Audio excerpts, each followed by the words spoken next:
Hello नमस्ते श्री स्वामी समर्थ. कशा आहात तुम्ही सर्व? तुमचं सर्वांचं स्वागत आहे तुमच्या आपल्या आवडत्या चॅनल लक्ष्मीज लाईफ अँड स्वामी सेवामध्ये. आज एका ताईचा अनुभव. त्यांचे नाव आहे सविता ताई. त्यांच्या जीवनामध्ये जे कष्ट होते ते कष्टांना दूर करून त्यांनी स्वामी सेवा केली आणि स्वामी सेवेचा आलेला त्यांना अद्भुत असा अनुभव.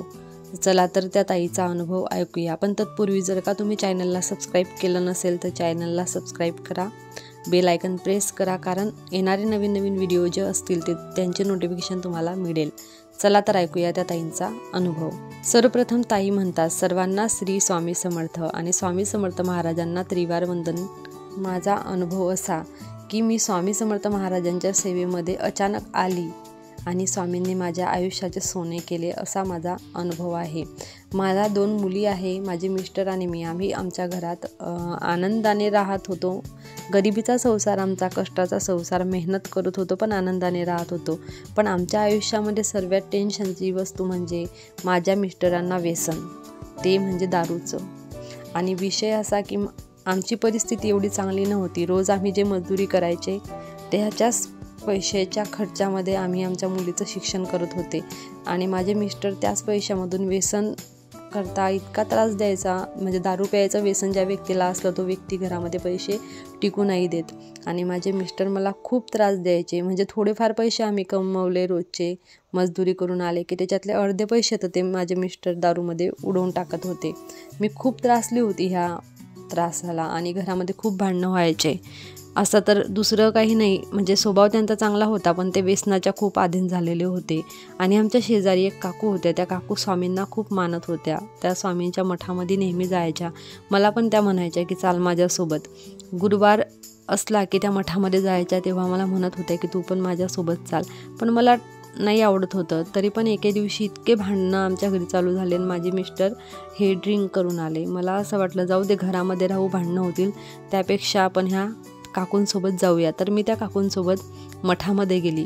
मठामध्ये जाऊन मला खूप भारी वाटलं आणि मेन म्हणजे तिथे जे एक दादा होते त्यांनी मार्गदर्शन दिलं ते तर मला खूपच आवडलं त्यांचं. आणि ते जे अनुभव सांगत होते ते अनुभव ऐकून मला खरंच म्हणजे स्वामींची सेवा करण्याची खूप इच्छा झाली. मग मी तिथूनच सारामृत घेऊन आले मी. आणि मला असं वाटलं की स्वामींचा मी पूजा वगैरे करूया. माझ्या मनात इच्छा झाली तशी, पण माझ्याकडे पैसे नव्हते. टायमामध्ये 2 दिवस मी एका जागेवरती काम केलं होतं. तर मी त्यांना बोलली की तुम्ही मला महिन्याचे पैसे देता ना, तर तुम्ही मला ह्या महिन्यात आधीच मला 200 रुपये देऊन द्या, पगारामधून कट करून घ्या. तर ते 200 रुपये घेतले. मी स्वामींचा फोटो घेतला आणि सारामृत तर मी घेतलंच होतं आधी. पण मला तेव्हा त्या ताईंनी गुरुवारच्या विषयी सांगितलं तर मला इच्छा झाली की मी पण स्वामींचे गुरुवार करते. कारण त्या ताई अशा बोलल्या होत्या की जे कोणी स्वामींचे गुरुवार करते ना त्यांचे सर्व परेशानी हे स्वामी महाराज दूर करतात, सर्व समस्या त्यांच्या हल होतात. पण मला पण असं झालं की मी पण स्वामीचे गुरुवार करेल. पण पैशाचा विचार येत होता तरी पण मी असा विचार केला की नाही आपण करूया. तर मी स्वामींचा फोटो तर घेतलाच, पण सोबत स्वामींकरता मस्त माळ पण घेतली फुलांची आणि पूजाची सामग्री पण घेतली 200 रुपयामध्ये.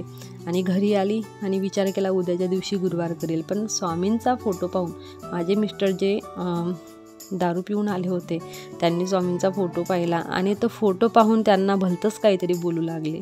इतकं की ह्या काय घेऊन आली, ह्या नागडा देव आणि हे काही म्हणजे काही कामाचे नाही, हे काय लावलं आहे तुम्ही, हे माझ्याकरता आणलं आहे का, मला सुधरवण्याकरता घेऊन आली का, याची पूजा करणार आहे का तू. तेव्हा तर बडबड केलीच. पण दुसऱ्या दिवशी मला वाटलं काही बोलणार नाही कारण हे पिलेले आहे. पण दुसऱ्या दिवशी मी लवकर उठली, मस्त मांडणी केली पूजाची आणि पूजाचे पाठ करू म्हणजे सकाळी पाठ करावे लागतात ना, उपवास असतो. तर मी पाठ करायला बसली आणि पाठ करताना उठत नाही. असं म्हणतात की एक वेळा पाठ चालू केले की पूर्ण पाठ झाल्यानंतरच उठायचं. तर त्याच वेळेस माझे मिस्टर माझ्याजवळ आले आणि मला ते पैसे मागत होते की मला पैसे दे पैसे दे. पण मी त्याच्यासोबत बोललीच नाही. तर त्याला तो राग आला कारण त्याला सवय पिण्याची आणि मी त्याच्यासोबत बोलली नाही. त्याने पूर्ण जितकी मांडणी होती तितकी मांडणी फेकली. म्हणे हे रिकामे कामं करतीन, काय देवाचं नाव घेतीन, माझ्याकरता घेऊन आली, मला सुधरवणार आहे आणि घरामध्ये दरिद्री आणली. खूप म्हणजे त्याच्या मनामध्ये जे येत होतं ते बोलू लागला. आणि त्यानंतर झालं असं, मलाच कसं तरी होऊन आलं की स्वामी माझ्या घरात मी तुम्हाला आणलं, तुम्हाला मी किती त्रास देते. आणि माझे मिस्टर घराच्या बाहेर निघाले, पैसे घेतले, ते रस्त्याकडून जात होते. समोरून एक ट्रक आला आणि ट्रकच्या कारण त्यांचा इतका जोरामध्ये ट्रकने त्यांना ठोकलं. इतका भयंकर त्यांचा ॲक्सिडेंट झाला. मी पाठ वाचतच होती तेव्हाच, म्हणजे झालं होतं माझं वाचणं, थोडंच राहिलं होतं. आणि त्याच वेळेस मला फोन आला की ॲक्सिडेंट झाला आहे दवाखान्यामधून. मी लगेच तिथे धावून गेली. तेव्हा डॉक्टर बोलले की ॲक्सिडेंट झाला आहे आणि यांना डोक्याला मार लागला आहे, खूप क्रिटिकल कंडिशन आहे आणि यांचं ऑपरेशन करावं लागेल, नाही तर काही सांगता येत नाही. मग त्यांचं ऑपरेशन करता मी तयार झाली की बरं ठीक आहे करूया. ऑपरेशन केलं. त्यांचं सरकारी हॉस्पिटलमध्ये घेऊन गेले होते. 8 दिवस झाले, म्हणजे 8वा दिवस गुरुवारचा येणारा होता. गुरुवारीच ॲक्सिडेंट झाला होता आणि दुसरा गुरुवार आला. त्या दिवशी विचार केला की स्वामीची पूजा करावी लागेल. त्या हॉस्पिटलमध्ये होते 2 मुली ज्या माझ्या होत्या, त्यांना आधी मी मठामध्ये गेली. मठामध्ये नारळ ठेवलं, स्वामींना प्रार्थना केली की स्वामी, माझा संसार सुखी होण्यासाठी मी तुम्हाला माझ्या घरात आणलं होतं, माझा संसार चांगला होण्यासाठी मी तुम्हाला आणलं होतं, माझ्या मिस्टरांचं व्यसन हे दूर व्हावं म्हणून मी तुमची सेवामध्ये लागली होती, मला त्यांच्यासोबत राहायचं आहे, माझ्या डोक्यावरचं कुंकू हे नेहमी माझ्यासोबत पाहिजे, मला त्यांचा साथ हवा, तुम्ही त्यांना शिक्षा दिली मी मान्य करते, पण मला ते पाहिजेच.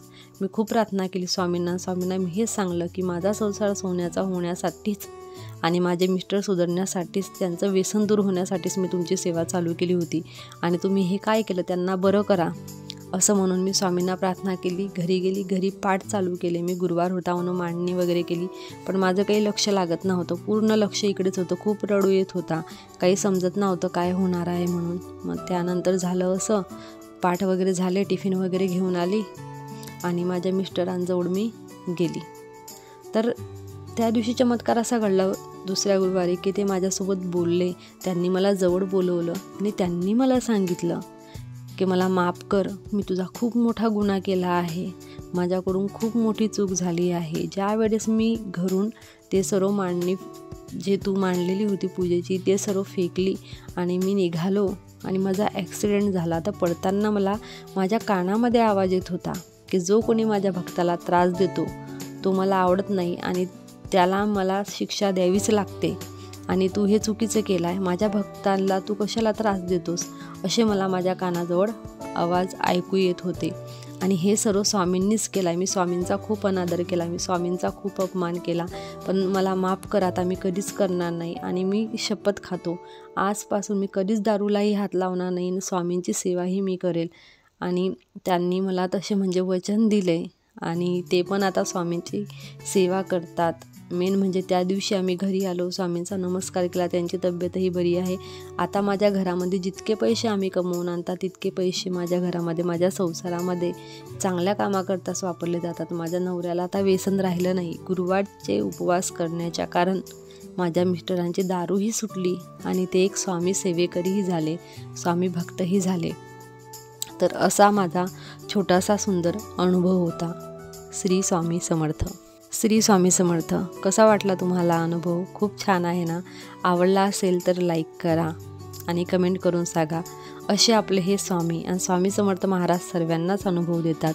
तुम्हालाही दिला असेल आणि तुम्हाला अनुभव आला असेल तर नक्की मला तुम्ही कमेंट करून सांगा. तुमचा अनुभव ह्या चॅनलवरती शेअर करा, ज्याच्या कारण अनुभव ऐकल्यानंतर एखादाही व्यक्ती जर का स्वामी सेवेमध्ये जुळला तर ते तुमच्याकरताच पुण्याची गोष्ट आहे. तर जास्त वेळ न घालवता व्हिडिओ आजचा इथेच थांबवते, पण एक लाईक करा आणि ज्यांनी लाईक केला असेल त्यांना खूप खूप थँक्यू.